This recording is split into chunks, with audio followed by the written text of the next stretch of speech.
everyone, today I'm going to talk about the Lewis Trilogy by Peter May. Hey everyone, my name is Harmony and on this channel I talk about books, book reviews and any reading related things. If you're new here, welcome, or if you're a returning viewer, welcome back. So, as I say, I'm going to review the Lewis Trilogy by Peter May. I normally don't review series, but I've pretty much reviewed everything else of Peter May that I've read, and so I thought, well, why not? So, for geographical reference, I'm in Perth, which is in central Scotland. Edinburgh is a little bit to the south, and Inverness is 2 hours to the north of here. Inverness is in the area that's known as the Highlands, and to, I believe it's the northwest, you've got the Hebridean Islands and Arran, and the Arran Islands, and all those guys around that area. Now these days they can be accessed by, or a lot of them can be accessed by road because they have bridges to get to them, but you for a long time could only, as far as I know anyway, access them by boat. I think you might also be able to get to them by aeroplane of some sort. Anyway, the books are primarily set on the Isle of Lewis, and a little bit in the city of Edinburgh. So the books, or the trilogy, follows a number of main characters, one of whom is Finn McLeod, I think is how you pronounce his name. Sorry people if I pronounce his name wrong. But yeah, he starts off as being a detective in the police force at Edinburgh in Scotland, and all this stuff is fictionalized, by the way, obviously.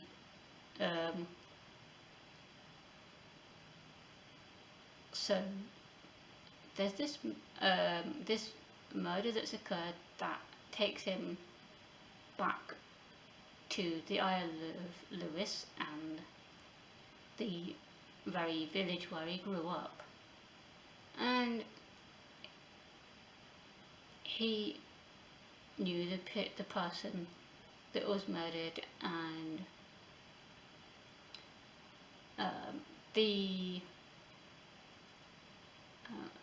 as the investigation goes on, he figures out that the murderer is in fact somebody that used to be one of his best friends.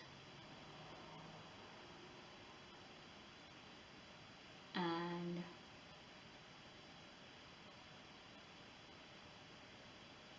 yes, that first book goes between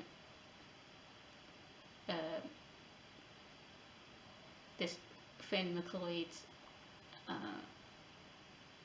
present time, what's going on in the investigation and all that, but then it also is interspersed with memories. Like Peter May does a very good job of bouncing between present time and memory type stuff. Sometimes he does it in the style of a diary, sometimes he just does like memories or dreams or that kind of thing. But it gives a bit of, it helps to place the characters and who's who and how they all met and that kind of stuff.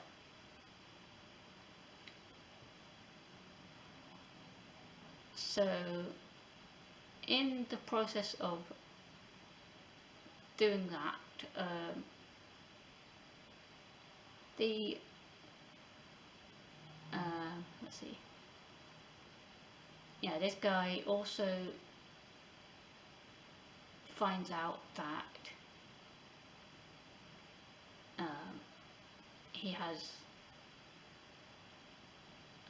a son that he did not even know about.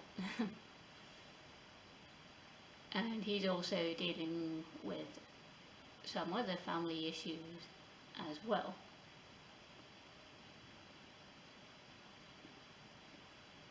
Now, in the second book of the series,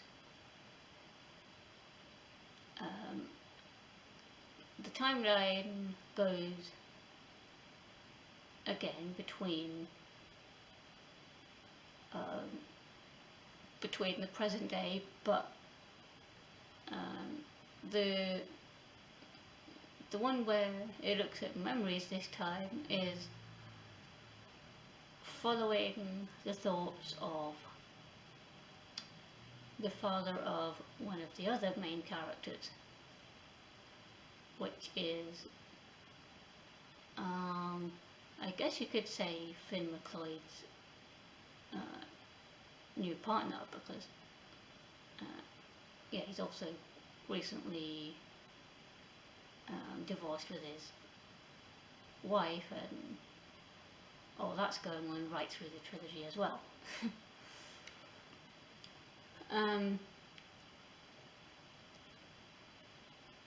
So yeah, this father whose memories are described is actually somebody with dementia, and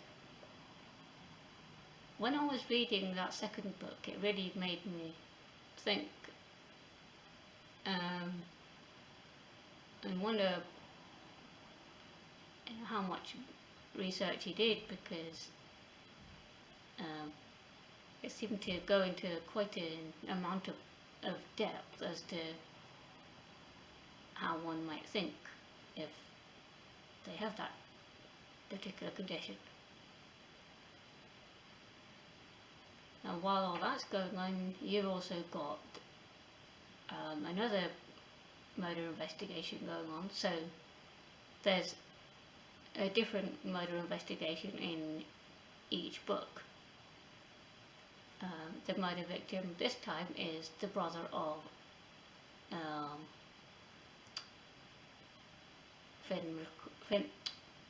the brother of Finn McCloyd's partner,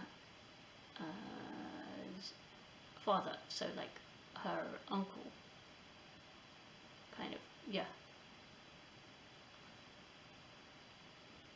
But because of situations that arose, she did not know that her father actually had any brothers or sisters. She just thought that he'd been an only child. So yeah, that was quite a intense book, because you had a lot going on, as you did throughout all three of them actually.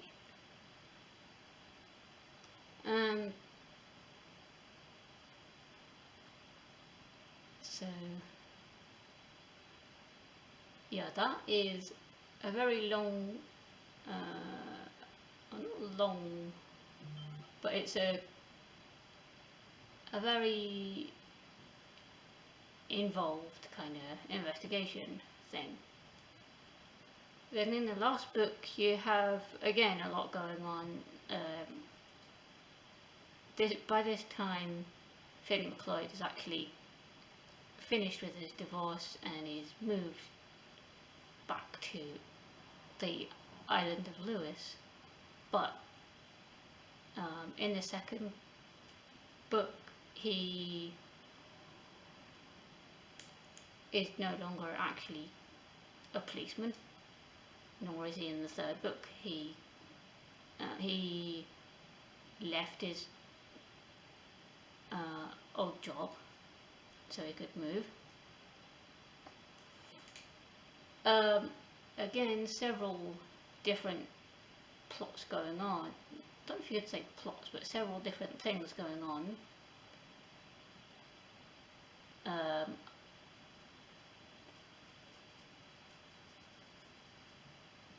This time, the murder victim, well, not even murder victim, but the crime involves somebody that this Finn McLeod character knew, and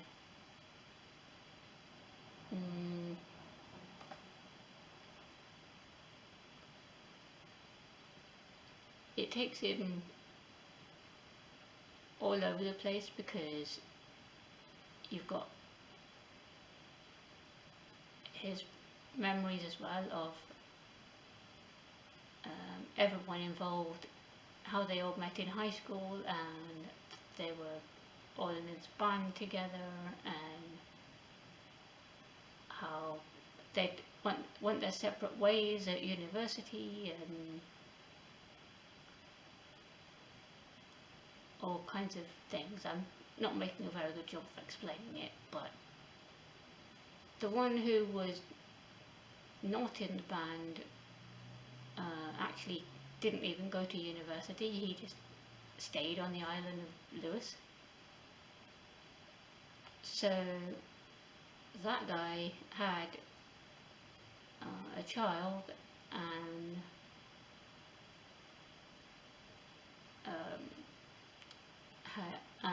then split up with his wife, and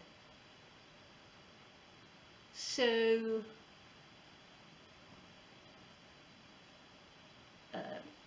you had also a kind of custody battle between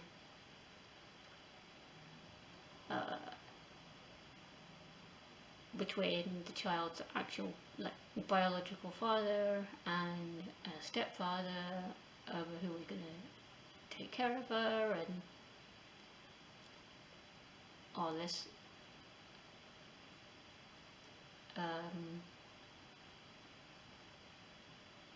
I'm really making a very bad job of explaining the last book in the series, but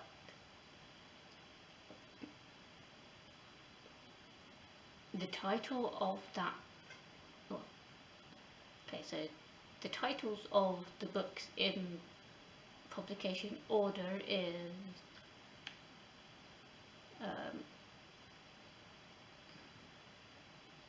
The Black House, so The Black House being the first one,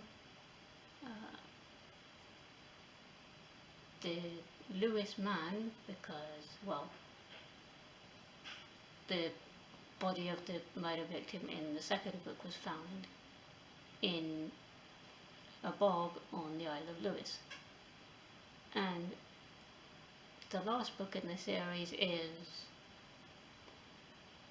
The Chessmen, because throughout the book you've got the theme of the Lewis chessmen, because the father of this child that I've mentioned, the father being one of the people that Finn McLeod knew, and the one who decided to not go to university or anything. So he essentially made all these replicas of the Lewis chessmen, and so that is what um, that's where that title comes from.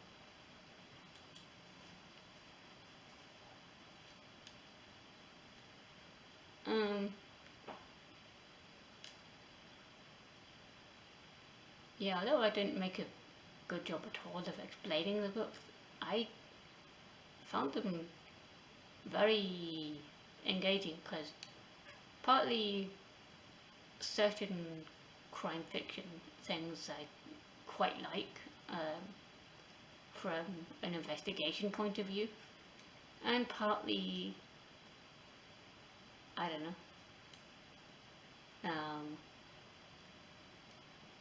yeah, I managed to actually read the whole series in the month of September, but I just never really got around to reviewing it.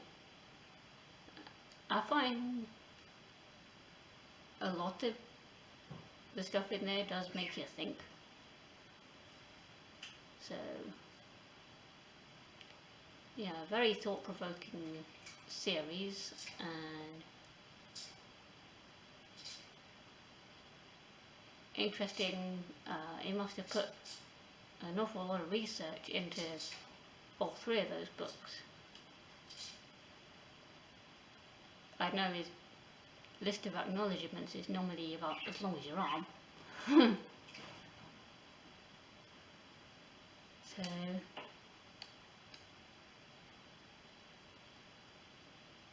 yeah, yeah, unfortunately I don't have any more Peter May books in electronic braille, although I do have the second book in the Enzo file series to scan.